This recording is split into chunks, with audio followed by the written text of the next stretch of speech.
Lightfoot was important to Canada. And just sharing with some people I've just met in the last half an hour, everybody's got a connection to Gordon this year. And we're honored to be here and to pay our respects.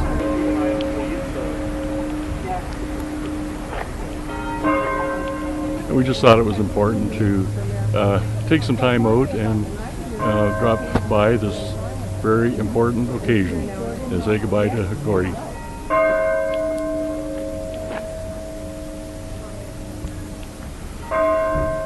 Gordon Lightfoot attended my grandfather's celebration of life to pay his respects. So I thought I should be here to represent our family and do the same thing. I think over the years of Gordon coming to Mariposa, either formally being hired and informally just showing up as a guest, I've developed a relationship with the family. So his wife Kim and his daughter Meredith and Ingrid. So I'm here to pay my respects for sure. He was an icon in the industry.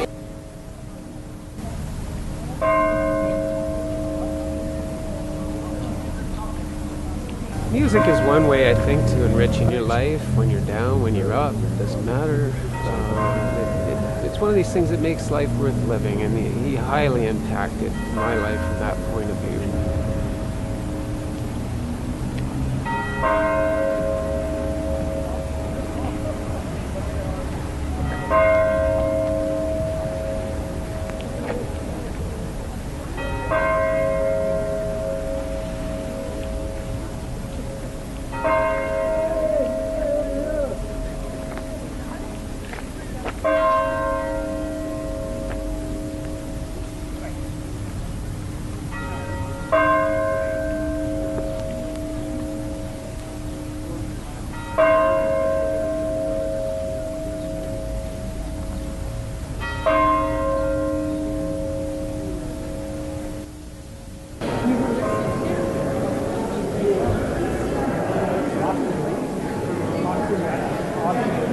For about 15 years, a bunch of colleagues and I worked on a show called The Way We Feel, a musical tribute to Gord's work and a celebration of his legacy, really. And we did that annually at Hughes Room for many years. My friends Angus Finnan and Jory Nash started it, and I was the host as well as a performer. And during that time, I became very intimate with the music, but also got to know Gord a little bit because he would show up and play. And he really treated us all as peers. He was respectful and kind and generous, with us. And I know his daughter Meredith a little bit, and I know Kim a little bit through those shows, and Bernie Fiedler, and I wanted to show respect and be here for that. Gord rented RCA studio for the week. We would start at 7 o'clock, not do any more than 2 songs a night, and a couple of nights I think we done 3. And that was from 7 till no later than 3 o'clock in the morning. So a long session. When we come time to do You Are What I Am, Gord is doing his guitar. There's 2 guitars playing finger style, 8th notes as we call it. The piano player is doing 8th notes. The drummer is doing 8th notes. There's a 5-string banjo, maybe an auto harp, I can't recall that. Everybody's doing 8th notes. So it's a moving kind of a tune. And they come, this is in the studio, and they're getting mic tests on everybody. They come time to do the steel. And he said, play something, Ollie. And I said, there's no room. Which got a little chuckle. And then Gord says, well, just play goose eggs. Goose eggs are just whole notes going into the different chords. So that's what I did. When they mixed it, it was mixed in California, as I understand it.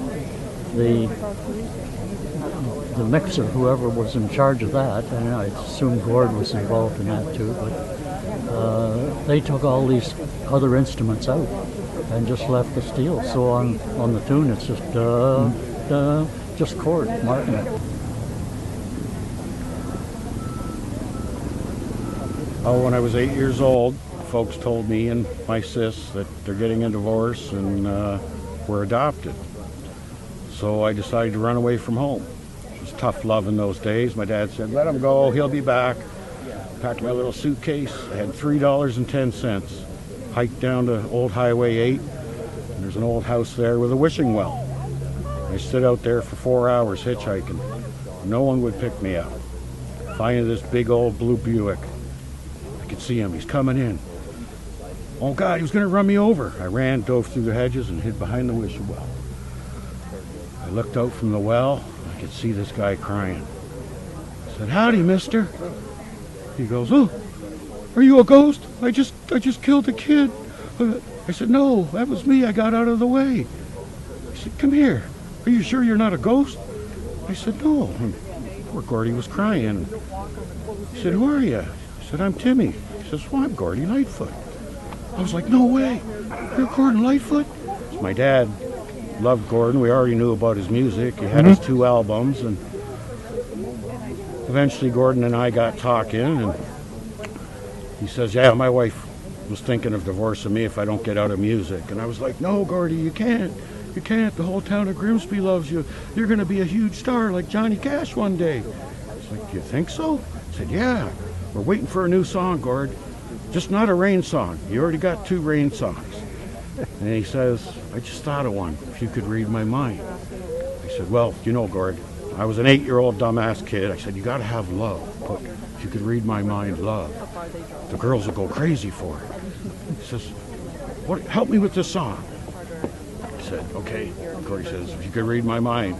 I said, what a tale my thoughts would tell.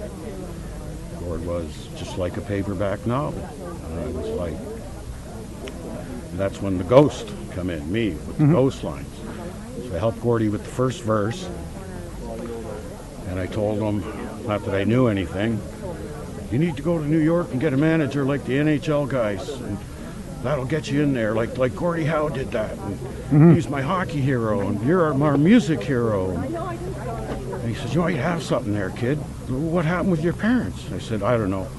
I said the same thing, and all my dad could say was, we don't know what went wrong, but the feeling's gone, and I just can't get it back. Gord said, that's gold, Timmy. That's gold. It's going in our song. So I tried to talk Gord into taking me on as his manager.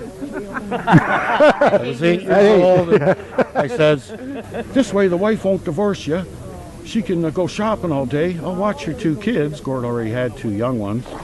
And then at night, I'll go to the shows with you, and I'll be on the phone getting gigs for you. He says, what about school? What about... I don't need school. You know, if you had to pick me up, I was going to the border. I was going to go to Vietnam and help them in Vietnam. Gord's like, you're 8 years old. I said, yeah, but they need help to fight the communists. And the second song Gord wrote about me, The Young Stranger, the Vietnam protest song. So finally Gord goes, okay, young stranger, jump in. I said, hold on, Gord, I got to get my suitcase. He said, you really were running away from home? I said, yeah, Gord, I wouldn't lie to you. I opened the back door, threw my suitcase in. I said, where's your guitars, Gord? I said, oh, tonight's just a business meeting. He was heading to Beamsville to meet, I think, Bernie, his manager now. So anyway, I jumped in. I was at the top of the world. Nobody's going to believe this, Gord. He looked over. He said, I'm taking you home, you little bastard.